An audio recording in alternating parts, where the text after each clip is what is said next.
আসসালামু আলাইকুম এভরিওয়ান, সবার কি খবর? আশা করি সব ভালো আছো। আমার গার্ডেনের সবাই স্বাগতম। আজকে এলাম নতুন আরেকটা ভিডিও নিয়ে। আর একদিন তো দেখাইছিলাম আমার এই পার্পল হার্টের করুণ পরিণতির কথা। তো এই গাছটার এখন আমি সুস্থ করার চেষ্টা করবো। আর সুস্থ করার লাগে যে জিনিসটা করা লাগবে, এটার বয়স প্রায় 1.5 বছর হান্দাত হয়ে যায়। 1 বছর আগে আমি আনছি, আর আরও 5-6 মাস আগে গাছটারে হয়তো বা রিপোর্ট করা হয়েছে। তো এই দেখরা আপনারা গাছটার অবস্থা কি, তার রুটস একবারে নিচে দি পর্যন্ত আইছে। আর এই গাছটাকে আমি দেখাই আপনারারে কত বড় গাছ আইন রেডি করছি। আমার গরুর ভিতরেও কিন্তু বারিন্দার মাঝে কিন্তু আরও বড় একটা গাছ আছে। একটা না, আরও অনেকগুলা গাছ আছে। আর এই ছোটো একটা গাছটাকে কিন্তু এই গাছের কিন্তু বাচ্চা হইলো এটা। আর এটা সামনাসামনি দেখতে কিন্তু এত সুন্দর আর এত ভালো লাগে, এটা হওয়ার মতন না। তো এই সুন্দর গাছটার মার অবস্থা এই দেখুন, কি একটা অবস্থা সুন্দর মার গাছটার, মা গাছটার। তো এই সুন্দর মার গাছটার এই অবস্থার কারণ হইল গিয়া একটু অবহেলা, একটু যত্নের অভাব। তো আমরার মাও হলো সেম অলান, আমরারে খুশি রাখতে গিয়া, আমরারে সুন্দর রাখতে গিয়া আমরার মা হলোর গাছ, আমরার মা হলোর অবস্থা সেম এই গাছটার মতো হয়ে যায়। তো তারারও কিন্তু একটু যত্ন করা লাগে। তো আমরা সন্তান হিসাবে মার জেলা টেক কেয়ার করা দরকার। ঠিক আমার কাছে মনে হয় যে এই গাছটাও আমার একটা বাচ্চা। তো আমি মা হিসাবে তার একটু যত্ন করা দরকার।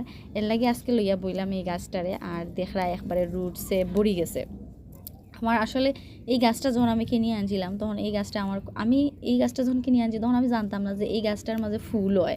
খালি না জাস্ট নাম জানতাম যে এই গাছটার নাম হলো পার্পল হার্ট, জাস্ট অতটুকু জানতাম। পরে আস্তে আস্তে দেখলাম যে এই গাছটা অত সুন্দর সুন্দর ফুল দেয়। যে ভিডিওগুলো আমার চ্যানেলের মাঝে আছে, আপনারা দেখতে পারবা গেলেও। আর তখন মানে এত ভালো লাগা কাজ করছে যখন দেখছি যে একটু ফুল দের, তখন আমি আস্তে আস্তে এই গাছটা দেখে অনেকগুলা গাছ রেডি করছি। কাটিং থেকেও আমি অনেকগুলা গাছ রেডি করছি। তারপরেও কিন্তু ওই গাছগুলা থেকে এই গাছটার প্রতি আমার মায়া একটু বেশি। কারণ হইল গিয়া এই গাছটা আমি প্রথমে আনছি লইয়া। তো এই গাছটার মায়া আসলে এই গাছগুলার কোনো তুলনা হয় না। তো যার কারণে এই গাছটারে এখন আমি আলাদা করিয়া একটু টেক কেয়ার হবো। তো এখন আমি এই যে জ্বরগুলো আছে, এই ছোটো ছোটো জ্বর যে নিচে দিয়ে দেখরা, ছোটো ছোটো না অবশ্য অনেক বড় বড় জ্বর, সবগুলারে খাটিয়া আলাদা একটা পাত্রের মাঝে লাগাই। তো আমি গাছের জ্বরগুলারে মূলত অলান করিয়া একবারে সারা ভাঙ্গি লাইছি। আর নতুন করিয়া একটু যেহেতু এই গাছের যে মাটিটা আছিল এটার মধ্যে কিন্তু যা খাবার আছে সব খাই লিছে।